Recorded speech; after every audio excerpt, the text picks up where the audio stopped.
Escritura Sagrada diz assim: ora, se é corrente pregar-se que Cristo ressuscitou dentre os mortos, como, pois, afirmam alguns dentre vós que não há ressurreição de mortos? E se não há ressurreição de mortos, então Cristo não ressuscitou. Verso 14. E se Cristo não ressuscitou, é vã a nossa pregação e vã a vossa fé. E somos tidos por falsas testemunhas de Deus, porque temos asseverado contra Deus que Ele ressuscitou a Cristo, ao qual Ele não ressuscitou, se é que os mortos não ressuscitam. Porque se os mortos não ressuscitam, também Cristo não ressuscitou. E se Cristo não ressuscitou, é vã a nossa fé, e ainda permaneceis nos vossos pecados. E ainda mais, os que dormiram em Cristo pereceram. Se a nossa esperança em Cristo se limita apenas a esta vida, somos os mais infelizes de todos os homens. Amém.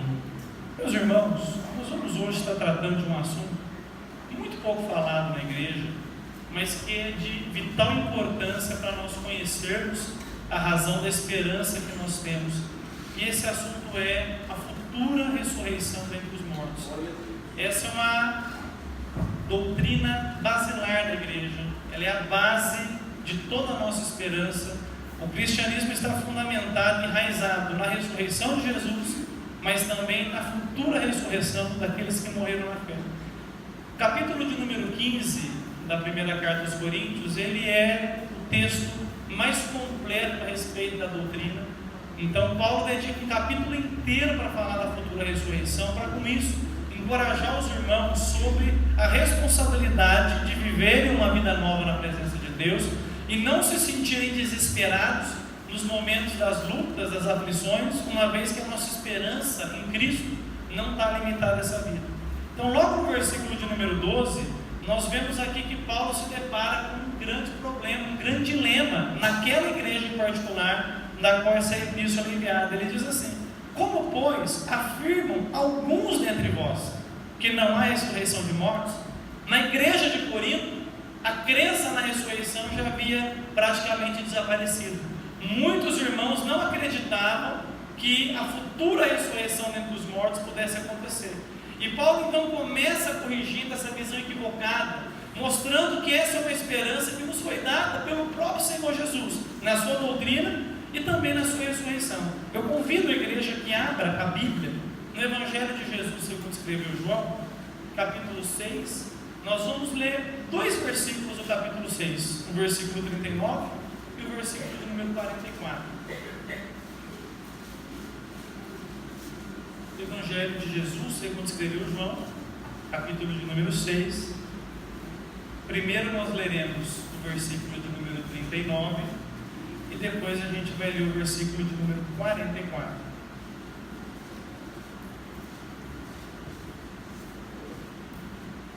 Pode ler, companheiro, claro. E a vontade do Pai que me enviou é esta, que de tudo quanto me deu, nada perca, mas que ressuscite no último dia.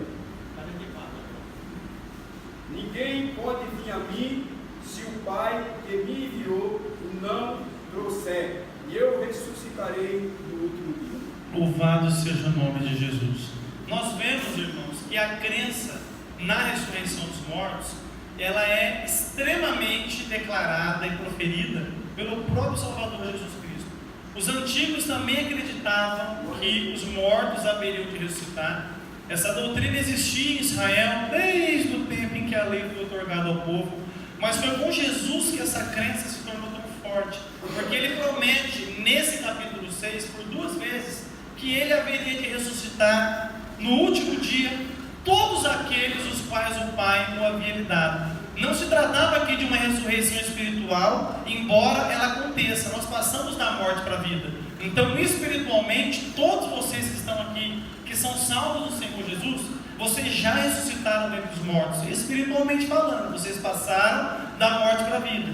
Só que Jesus projeta uma ressurreição superior.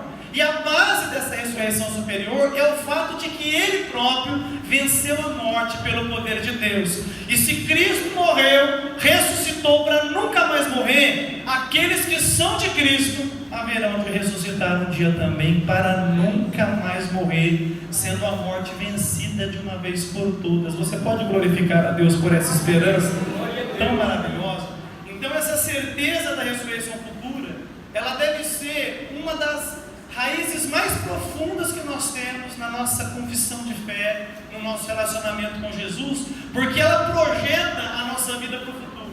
Existem dois tipos de cristãos, e eu posso estar falando aqui nessa noite com essas duas plateias, mas espero que só exista uma aqui. Aqueles que estão servindo a Deus por aquilo que Deus pode fazer hoje e agora por eles. Então a vida deles se resume no agora. Então a pergunta deles nunca é o que eu posso fazer para Deus, mas a pergunta é o que Deus pode fazer por mim.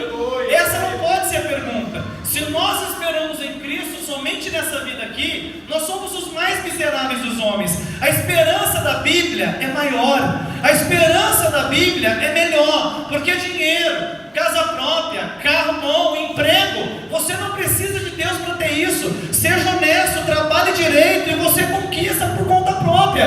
Agora eu estou falando de algo que o dinheiro não compra, eu estou falando de algo que beleza não conquista, eu estou falando de algo que posição não dá, que é a certeza da vitória contra a morte e de uma vida inteira na presença de Deus por todas as eras futuras. Isso não é comprado com dinheiro, não tem como comprar isso. Você precisa obter isso pela fé no Senhor Jesus.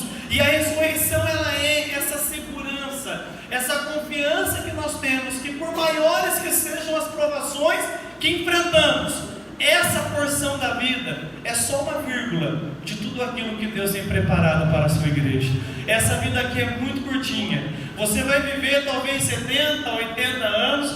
Quem passou disso já está na época do enfado, já está querendo descansar, já está buscando em Deus misericórdia para o momento do encontro com Ele. Mas a gente está falando que toda essa vida é uma vírgula, porque o tempo que Deus preparou para a gente, todas as eras que virão, é eterno, não vai acabar. Por isso, nós precisamos ter essa esperança viva no coração e, baseado nela, nos separarmos de tudo aquilo que desagrada a Deus e consagrarmos a nossa vida para o uso de Deus, para o louvor da glória de Deus. O que fazia os cristãos enfrentarem as arenas com coragem, o que fazia os cristãos enfrentarem os leões, os gladiadores com desenvoltura, é porque eles sabiam que o homem pode tirar minha vida terrena, mas eu tenho esperança de uma vida celestial ao lado de Jesus Cristo.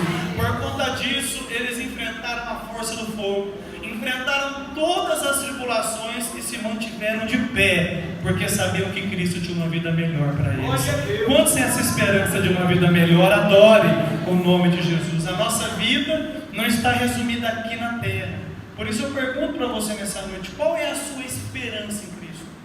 O que você espera de Jesus? Você está aqui pelo hoje, pelo agora, ou você está aqui porque você quer ser preparado para a vida futura? Se você quer ser preparado para a vida futura, a igreja é o melhor lugar do mundo para você. Você vai passar luta aqui dentro, vai passar dificuldade, mas vai receber palavras de vida eterna. Essas palavras vão manter o seu coração aquecido na presença de Deus. E quando o seu corpo tombar essa vida, você vai abrir os olhos no reino de Cristo e vai estar para sempre com Ele. Louvado seja o nome de Jesus. Então essa aqui é a introdução que Paulo faz. A ressurreição dos mortos nada mais é do que a expectativa futura que a igreja tem, de que todos aqueles que morreram em Cristo Jesus, morreram na fé, haverão de ressuscitar ao toque da última trombeta, momentos antes de Deus consumar todas as coisas. Essa é a esperança da igreja. Ainda em 1 Coríntios capítulo 15, nós vamos agora para o versículo de número 20. Para que essa doutrina seja construída e embasada, Paulo vai se recordar do principal fundamento da nossa fé e a coluna que sustenta todo o cristianismo. E que coluna é essa? O fato que Jesus ressuscitou dentre os mortos, o fato histórico da ressurreição de Jesus. Então, 1 Coríntios capítulo 15, a partir do versículo 20, todos os irmãos encontraram? A Escritura diz assim: mas, de fato, Cristo ressuscitou dentre os mortos, sendo Ele as primícias dos que dormem. Visto que a morte veio por um homem, também por um homem veio a ressurreição dos mortos. Porque assim como em Adão todos morrem, assim também todos serão vivificados em Cristo. Cada um, porém, por sua própria ordem. Cristo, as primícias, depois os que são de Cristo na sua vinda, e então virá o fim, quando Ele entregar o reino ao Deus e Pai, quando houver destruído todo o principado, bem como toda potestade e poder. Então Paulo ele vai rememorar o fato que Cristo ressuscitou. Só para eu ter certeza que eu estou falando com uma igreja bíblica, quantos aqui creem na ressurreição de Jesus Cristo? Dê um glória bem alto para Ele. Então, nós cremos que Jesus ressuscitou para nunca mais morrer.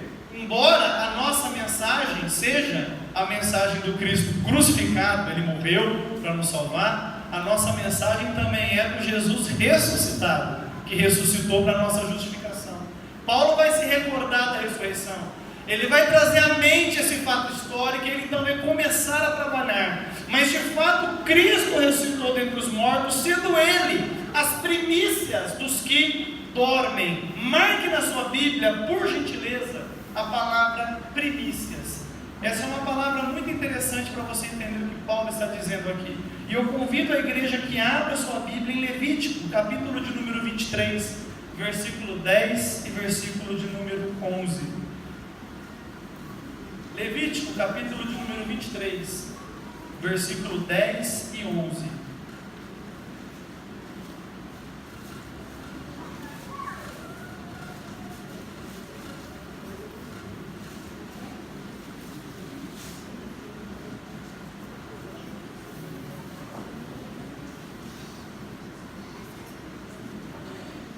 Todo mundo encontrou? Levítico está na Bíblia.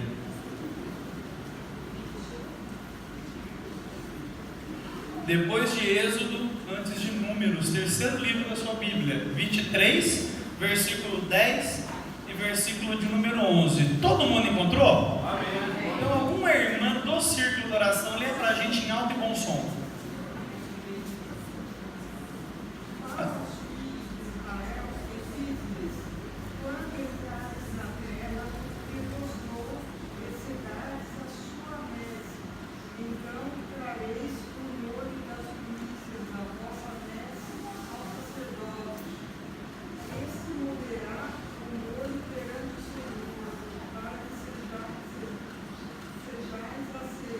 Amém.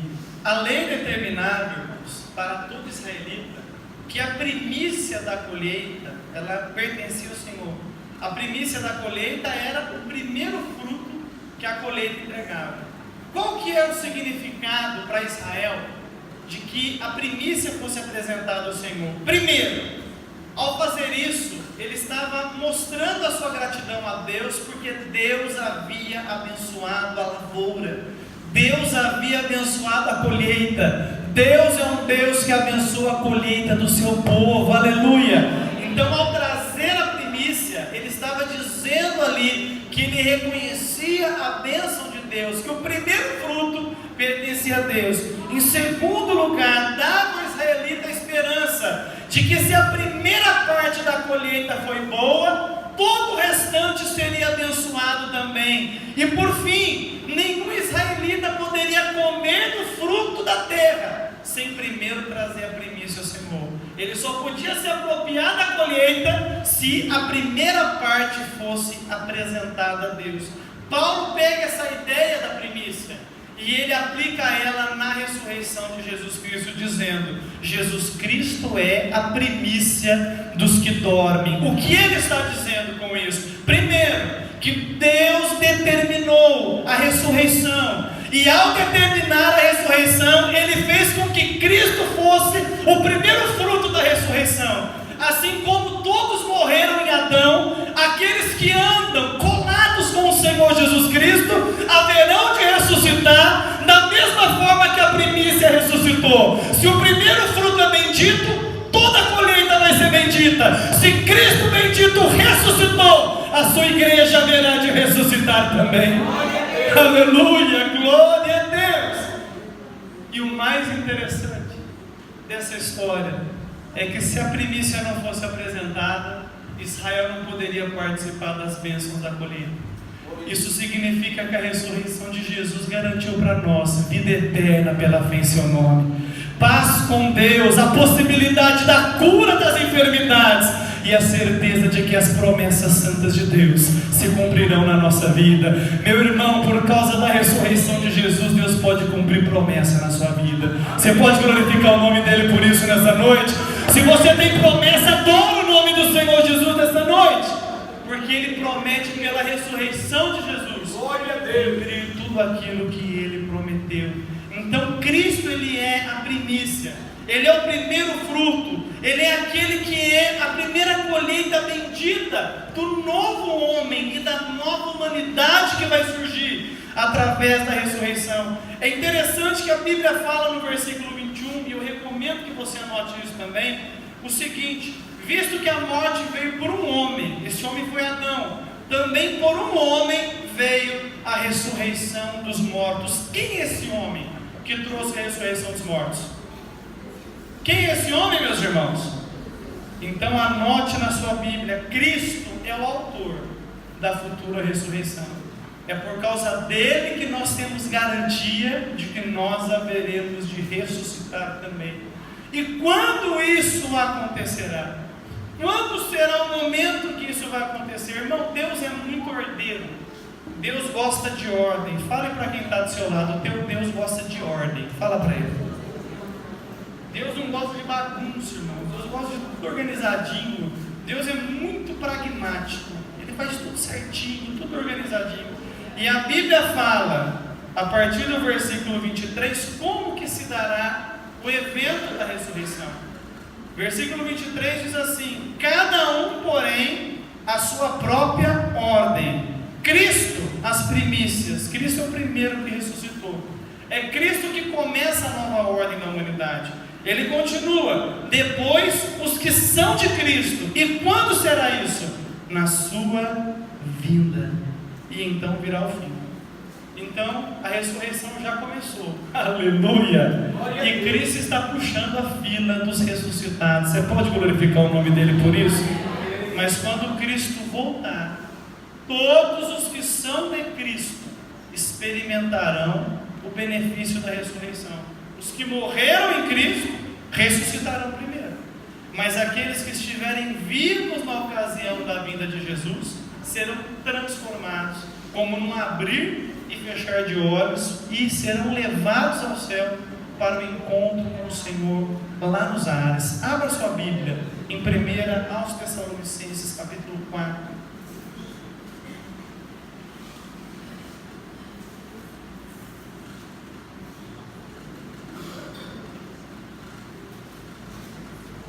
Esse texto que nós usamos muito para falarmos do arrebatamento da igreja é um texto que deve ser também muito usado para falar a respeito da ressurreição futura.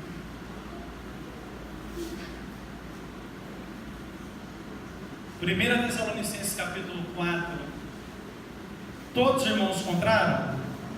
Algum jovem leia para a gente do verso 13 ao verso 18, por favor, bem alto.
Aleluia.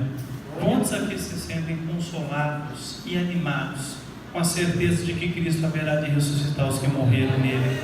Que maravilha, não é? Irmãos, essa é uma verdade teológica que desafia a nossa compreensão, desafia qualquer conceito que a gente tenha de lei de física, de transformação, de biologia, porque Deus promete trazer na vida aqueles que morreram. E não importa o tempo que eles morreram, eles vão ressuscitar para a glória do nome do Senhor Jesus.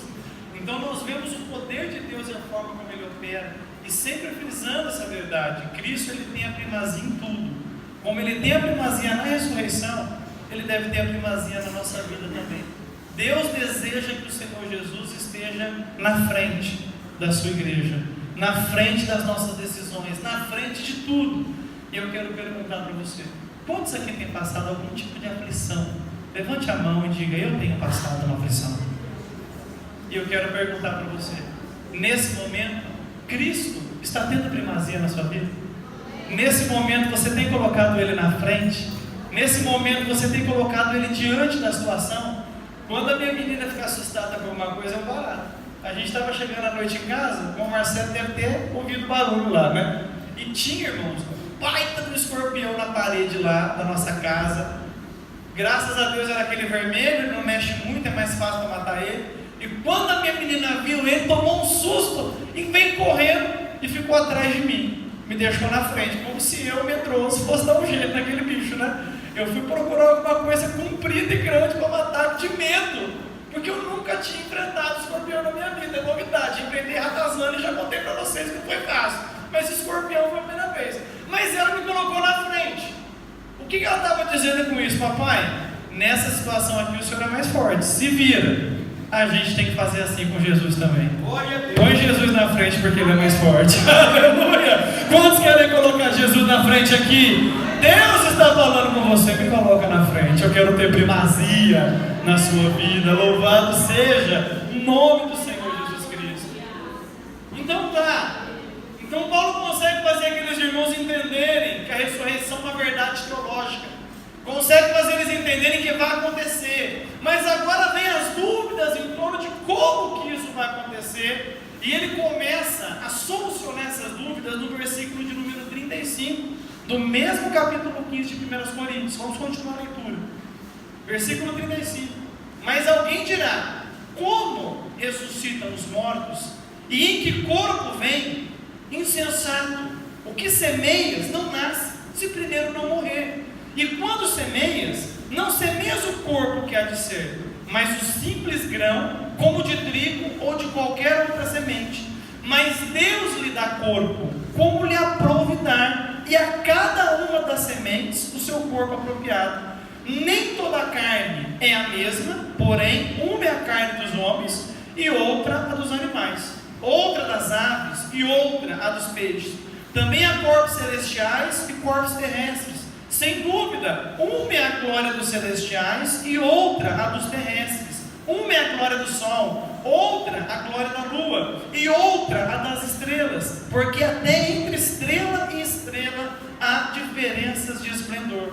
Pois assim também é a ressurreição dos mortos. Semeia-se o corpo na corrupção, ressuscita na incorrupção. Semeia-se desonra, ressuscita em glória. Semeia-se em fraqueza, ressuscita em poder. Semeia-se corpo natural, ressuscita corpo espiritual. Se há corpo natural, há também corpo espiritual. Pois assim está escrito: o primeiro homem, Adão, foi feito alma vivente. O último Adão, porém, é espírito vivificante. Mas não é primeiro o espiritual, e sim o natural, depois o espiritual. O primeiro homem formado da terra é terreno, o segundo homem é do céu. Como foi o primeiro homem, o terreno, tais são também os demais homens terrenos. E como é o homem celestial, tais também os celestiais. E assim como trouxemos a imagem do que é terreno, devemos também trazer a imagem do celestial. Irmãos, você percebe que nesse ponto, Paulo começa a explicar como que vai ser a ressurreição. E a primeira coisa que ele tem vontade de explicar através da epístola é o pensamento mais corriqueiro. Eu acredito que todos nós pensamos assim: olha, ressuscitar alguém que acabou de morrer até é fácil, porque está inteiro lá, ainda tem um pouco de carne, os ossos estão lá, as cartilagens estão lá, é facinho para resolver. Mas e alguém que ressuscitou, que morreu há muito tempo, que já só tem pó, como que vai ressuscitar? Então Paulo, ele vê esse pensamento, ele fala: olha, esse é um pensamento insensato. O que semeia não nasce se primeiro não morrer. E ele pega o grão de semente como um exemplo. Os irmãos já tiveram a oportunidade de manusear uma semente? Como que a semente é? Quem consegue descrever para mim? Como que é uma semente? Hein? Depende da semente. Como que é uma semente de mostarda, por exemplo? Olha, pequenininha. Ela é molinha ou ela é dura? Ela é dura, muito dura. E por dentro, como é que ela é? Nunca quebrou. Ela tem a casca dura, mas tem o miolo mole. O germe, que é a vida da semente, é molinho. E Paulo faz uma associação dessa semente ou de qualquer semente, porque praticamente todas as sementes guardam essa mesma característica: um corpo rígido, duro, porque ele tem que proteger o germe da semente, e um miolo que é frágil, que é mais molinho. E ele fala: se o corpo não morrer, não tem como haver ressurreição. Assim como se a semente também não romper aquela casca, a vida que está dentro dela não tem como sair. Qual é a comparação que Paulo está fazendo? A primeira, a necessidade da morte para que aconteça a ressurreição. E a realidade de que a verdadeira vida do homem não é aquela que está no corpo, mas é aquela que está dentro de nós. O seu corpo pode ficar doente, mas a verdadeira vida está dentro de você. Você pode ficar fraco, você pode envelhecer, você pode ficar incapacitado para uma série de coisas, mas o seu interior, a sua vida interior em Cristo, ela vai se renovando dia após dia. E por que isso acontece? Porque toda essa estrutura que nós chamamos de corpo é apenas um invólucro da nova vida que nós teremos na ocasião da ressurreição. Então ele fala: se o grão não morrer, não tem como a planta nascer. E a gente nunca planta, meus irmãos, uma planta já adulta. Não fazemos isso. Se você quiser plantar uma mostarda, que é uma planta grandona, você não vai pegar ela inteira e colocar na terra. Você coloca uma semente pequena. Mas Deus dá o corpo para ela. Assim somos nós. Nós vamos ser semeados no pó da terra um dia na ocasião da morte, se não estivermos vivos na ocasião da vida de Jesus. Mas Deus dará corpo para a gente. Da mesma forma que Ele dá o corpo certo para a semente, Ele dará um corpo ressuscitado para todo aquele que crê em Jesus Cristo. Então você não deve temer a morte, você não deve temer a expectativa do futuro, porque Cristo promete ressuscitar você no último dia. Você tem essa certeza para a glória de Deus. É interessante você ver que a partir do versículo 42, Paulo vai mostrar uma série de comparações, não mais agora com assuntos externos à natureza humana. A partir do verso 42 ele não vai falar de sol, nem de estrela. A gente poderia passar um bom tempo nisso, mas eu quero ser muito sucinto nas aplicações nesta noite. A partir do verso 42 ele começa a comparar a realidade do corpo humano com o corpo da ressurreição, e ele diz assim: pois assim também é a ressurreição dos mortos. Semeia-se o corpo na corrupção e ressuscita na incorrupção. O que é a corrupção desse versículo, irmãos? É a corrupção dos partidos políticos?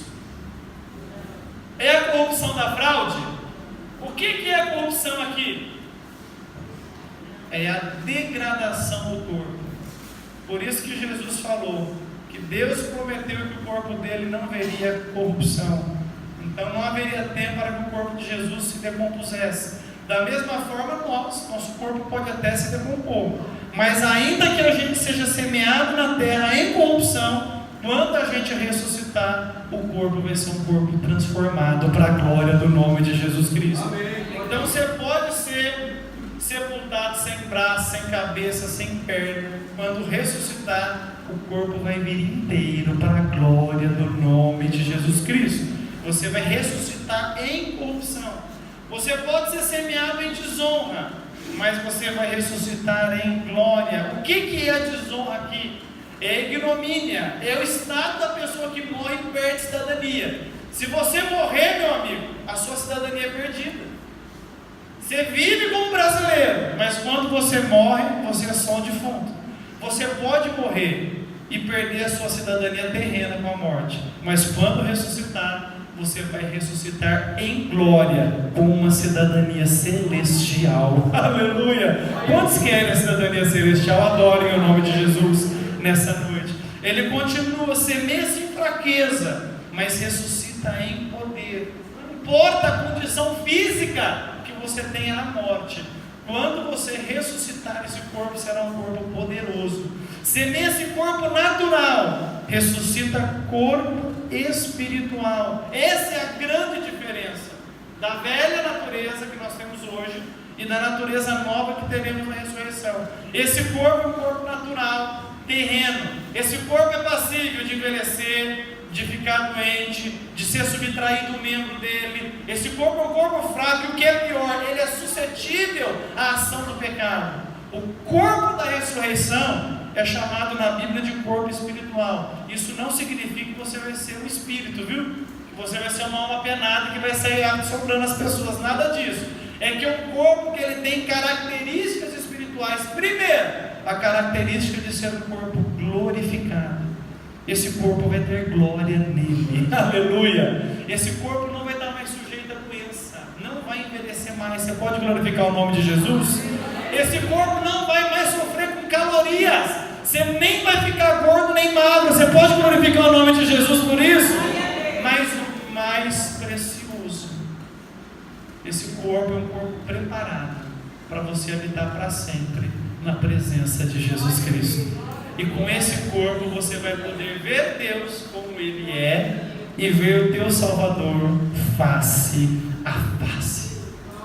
Porque esse corpo não é mais sujeito ao pecado. O corpo glorificado, ele é isento de qualquer possibilidade ou resquício de chance de se rebelar contra Deus e de pecar. Quando nós formos revestidos dessa incorruptibilidade, nós nunca mais seremos afastados da presença do Senhor Jesus, o nosso Salvador. E esse é o meu maior anseio, meus irmãos, é estar com Cristo Jesus, ser achado nele e conhecer plenamente o seu poder e a sua glória. Quantos têm essa esperança aqui? Podem adorar o nome de Jesus Cristo. Então essa aqui é a natureza do corpo da ressurreição. Paulo continua, pois assim está escrito: o primeiro homem, Adão, foi feito alma vivente. O último Adão, que é Cristo, porém, é espírito vivificante. O que ele está dizendo com isso? Adão precisou receber um corpo terreno para viver. Nós precisamos receber um corpo celestial para vivermos com Deus em todas as eras futuras que virão. Ele continua dizendo, mas não é primeiro o espiritual e sim o natural, depois o espiritual. Só vão ressuscitar aqueles que nasceram e que morreram. Esses vão ressuscitar. Todos aqueles que chegaram a ser gerados, mesmo que tenha sido morto como um embriãozinho, esse vai ser ressuscitado. Então a vida natural, ela antecede a vida espiritual, o que ele está dizendo aqui. E ele continua, o primeiro homem formado da terra é terreno. Então Adão foi formado da terra. Nós também somos como do pó da terra, porque nós somos da geração de Adão. Mas ele continua dizendo, o segundo homem é do céu. Como nós guardamos semelhança com Adão, no seu fracasso, no seu pecado, na sua queda, nós passaremos a ter a semelhança do Cristo ressuscitado, na sua santidade, na sua comunhão com Deus, na sua glória. Aleluia! Glória a Deus! Você vai se tornar como Cristo era na ocasião da ressurreição. Você sabe que a Bíblia mostra que Jesus fez muitas coisas depois da sua ressurreição.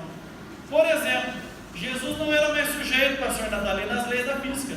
Jesus, ele entrava em quartos fechados sem abrir a porta. Que coisa maravilhosa! Teve uma hora que os discípulos estavam todos fechados lá, conversando, preocupados, de repente, puf, apareceu Jesus no meio deles. e disse assim: a paz seja convosco. Aleluia.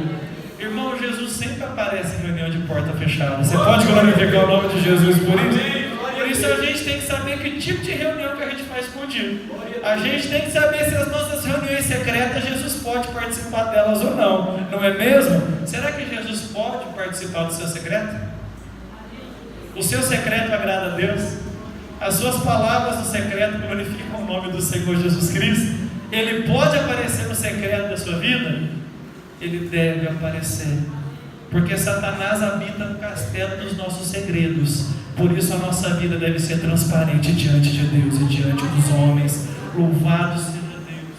Então ele apareceu, abençoou, instruiu, corrigiu e depois desapareceu novamente. O corpo dele já não era sujeito às leis da física mais, mas não era um fantasma, porque ele comia. Irmão, Jesus é dos meus irmãos. Ele comeu até depois que ele ressuscitou. E essa é uma das partes que eu acho mais interessante, Mamute, da ressurreição. Que se Jesus comeu com os discípulos ressuscitado, quer dizer que eu vou comer no céu também. Glória a Deus! Não é? E sem preocupação de engordar. Você pode glorificar o nome de Jesus por isso? Que maravilha, irmão. Caloria é coisa de vida terrena. Lá não vai ter nada disso mais. Mas Jesus guardava semelhança com o homem terreno que foi, mas ele também, além disso, ele estava no corpo totalmente glorificado, o corpo que ele mantém até hoje. Ele continua sendo um homem glorificado lá no céu, no trono da sua glória, para que dessa maneira a sua igreja se identifique com ele, naquilo que ele foi enquanto servo e naquilo que ele será quando for ressuscitado dentre os mortos. Amém, meus irmãos? Abra sua Bíblia, por gentileza, em 1 João, capítulo 3, e o verso de número 2, para que nós vejamos que essa esperança de nós sermos como Cristo foi quando ressuscitou, é a própria Bíblia que nos narra. 1 João, capítulo 3, e o verso de número 2.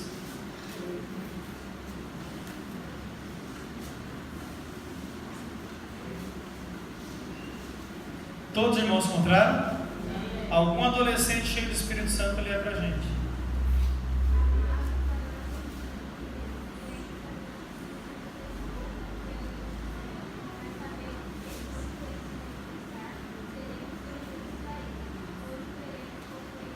Então, quando Ele se manifestar, quando Cristo voltar, nós seremos semelhantes a Ele, porque o veremos como Ele é.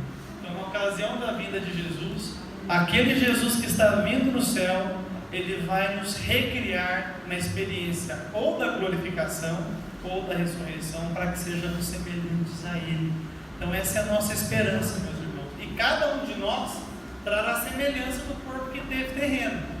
Então isso é importante. Não vai ressuscitar um monte de clone, um monte de manequim, tudo igualzinho. Não. Quem olhar para o natalino ressuscitado vai perceber semelhança do antigo natalino com o novo ressuscitado. Vamos guardar a semelhança. A tradição da igreja sempre afirmou, isso não é uma doutrina bíblica, mas a igreja sempre acreditou que o idoso que ressuscitar, ressuscitará jovem. A criança que ressuscitar, ressuscitará jovem também.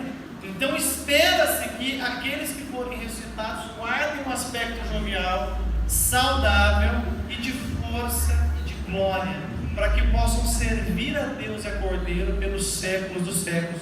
Por isso, irmãos, a gente tem que ter cuidado. A gente tem um pensamento meio pagão, meio católico, de que a gente vai ficar pulando nas nuvens. Tem crente que pensa assim: eu não vejo a hora de morrer e morar no céu. Então, quando você partir, você vai estar no céu com Cristo como um estado intermediário até a ressurreição. Porque o perfeito estado eterno, a Bíblia fala que a Jerusalém desce do céu para a terra. Então, o novo mundo nosso é aqui, na Nova Jerusalém, no novo mundo que Deus vai criar. Então, nesse aspecto em particular, aquela coisa que a Testemunha de Jeová fala não está de toda errada.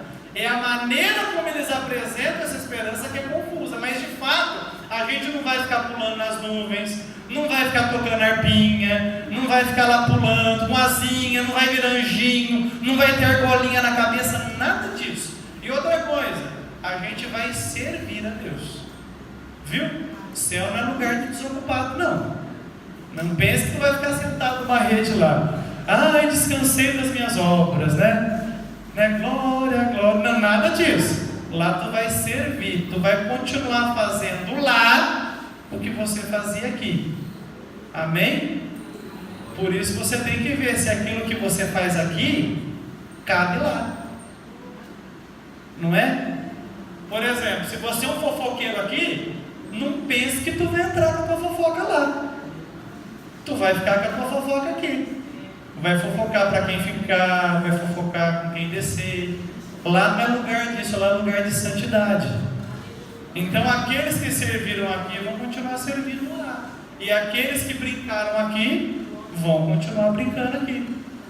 Não é? Mas eu prefiro servir lá. Quantos preferem servir lá? Adoro o nome de Jesus Cristo.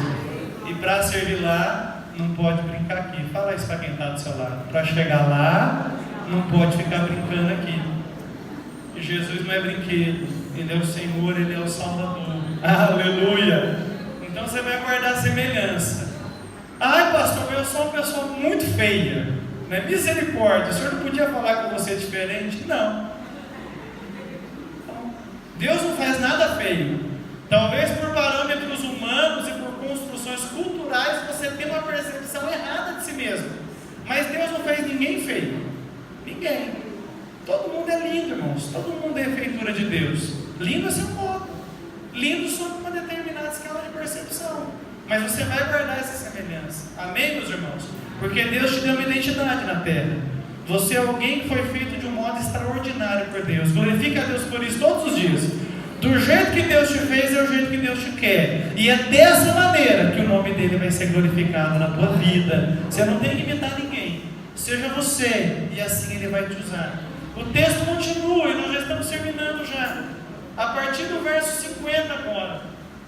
Isto afirma, irmãos, que a carne e o sangue não podem herdar o reino de Deus, nem a corrupção herdar a incorrupção.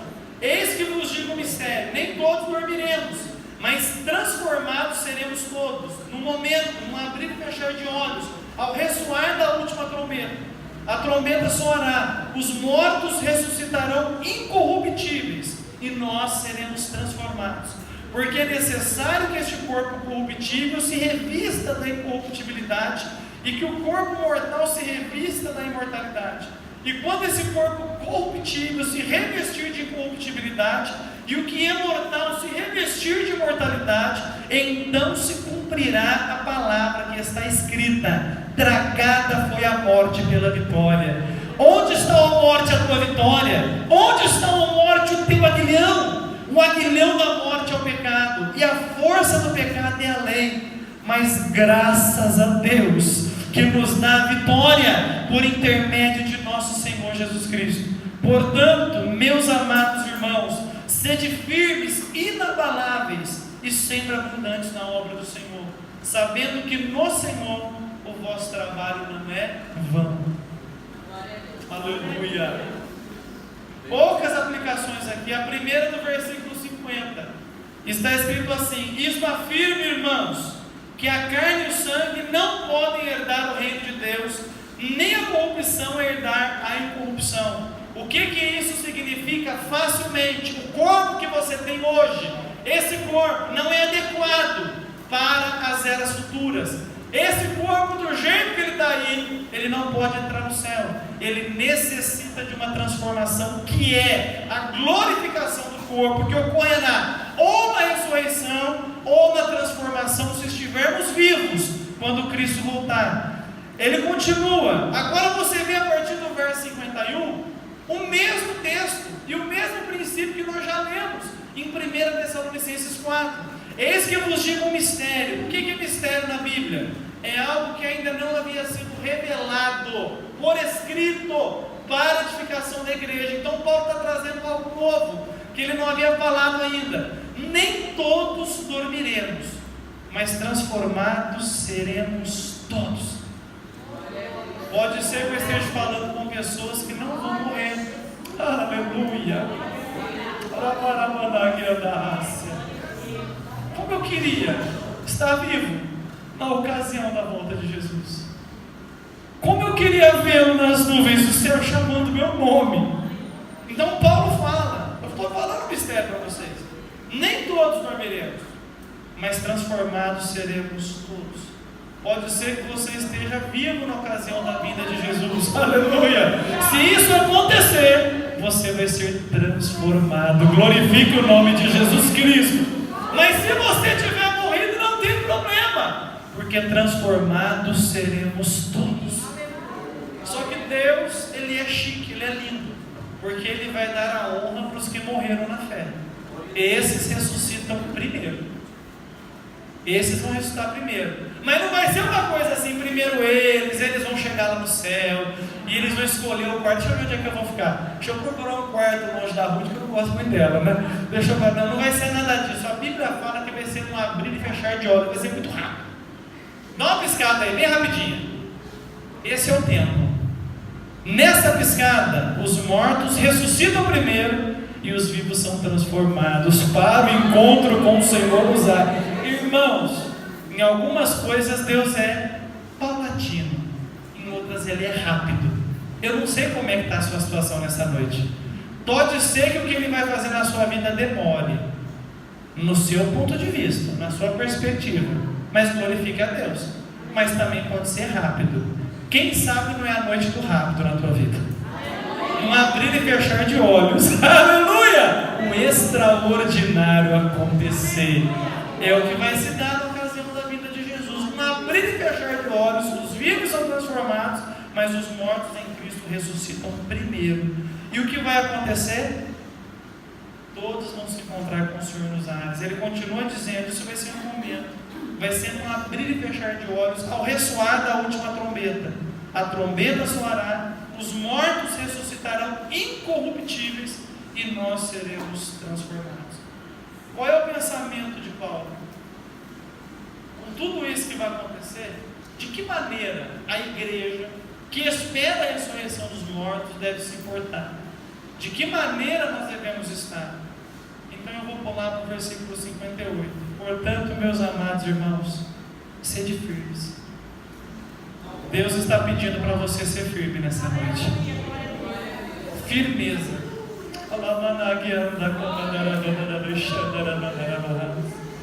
É o meu pedido todos os dias para Deus, irmãos. Na minha oração, Deus me ajuda a ser firme. Me ajuda a ser firme. Me dá firmeza. Me dá equilíbrio. Me ajuda a não ficar coxando com meus pensamentos. Peça para Deus firmeza nessa noite, meu irmão. Não dá mais para você ficar, eu sou crente na segunda, eu sou mais ou menos crente na terça, eu não sou crente na quarta. A salvação não é uma brincadeira de bem me quer, não me quer. Você tem que ser crente para ressuscitar. Você tem que ser crente para morar com Cristo por toda a eternidade. Você tem que ser crente firme na presença de Deus, resoluto. Eu vou glorificar o meu Salvador. Então Deus está dizendo para você, eu quero te encontrar firme na minha presença. Quantos querem firmeza que adorem o nome de Jesus? Mas eu também quero encontrar você inabalável, constante. Constante. Nós temos perdido anos começando projetos e sepultando projetos, começando sonhos e sepultando sonhos, começando atividades ministeriais e sepultando atividades ministeriais. Deus está dizendo para mim e para você, eu quero constância na sua vida. O que você começar, termine para a minha glória. O que você se propuser a fazer, faça para a minha glória. O que você receber de revelação minha para fazer, faça, porque sou eu mandando, faça para a minha glória. Oh, aleluia! Constância. Aqueles que vão ressuscitar são constantes, são como locomotivas que só Jeová para. Homem não para, prova não para, demônio não para, eles vão em frente.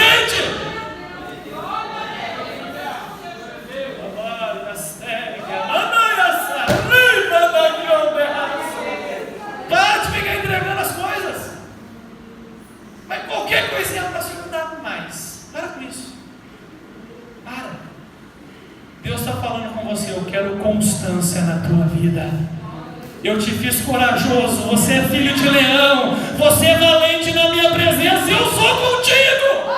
Aleluia! Constância. constância. Quantos querem constância aqui? Adorem o nome de Jesus Cristo. A ressurreição pede de nós constância. Sede firmes, sede constantes. E mais, sejam sempre abundantes na obra do Senhor. Oh, aleluia!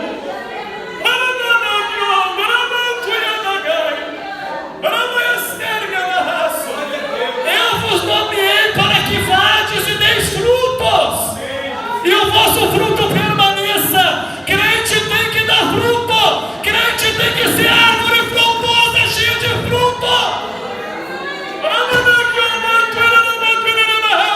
Cadê o fruto, crente? Cadê o fruto? Cadê o fruto? Você vai entregar para quê? Para não ter fruto para apresentar? Você vai desistir porque está difícil. O difícil foi a cruz que Jesus suportou por você. Difícil é a vida de pecado, escravizado por Satanás. Crente não entrega nada, não. Crente é valente na presença do Senhor Jesus. Deus vai te capacitar. A unção dele está sendo renovada na tua vida nessa noite.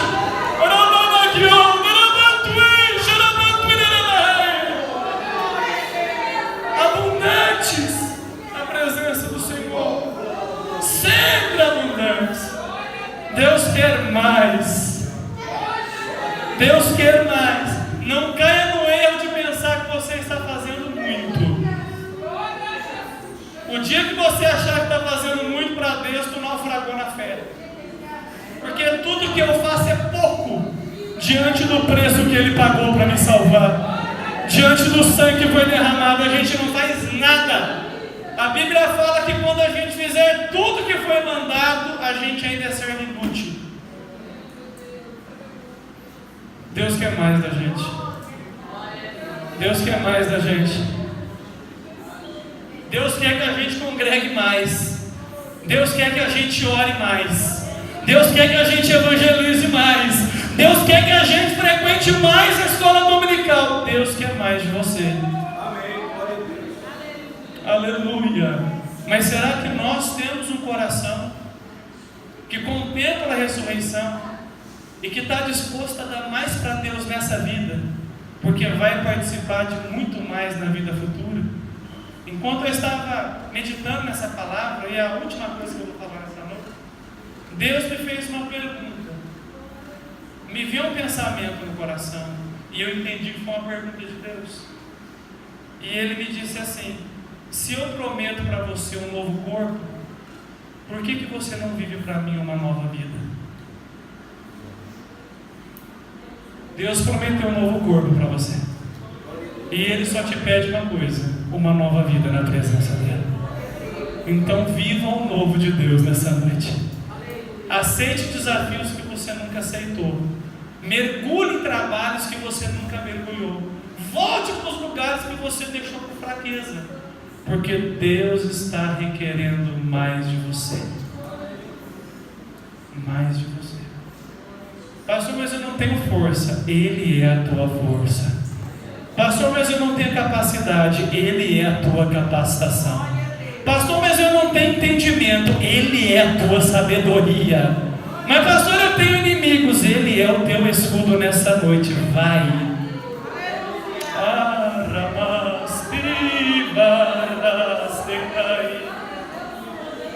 Essa palavra é profética, eu não sei para quem é, não está no meu esboço, mas quem manda na igreja é o Espírito Santo de Deus. Então se apropria da palavra, abraça ela e se levanta nessa noite.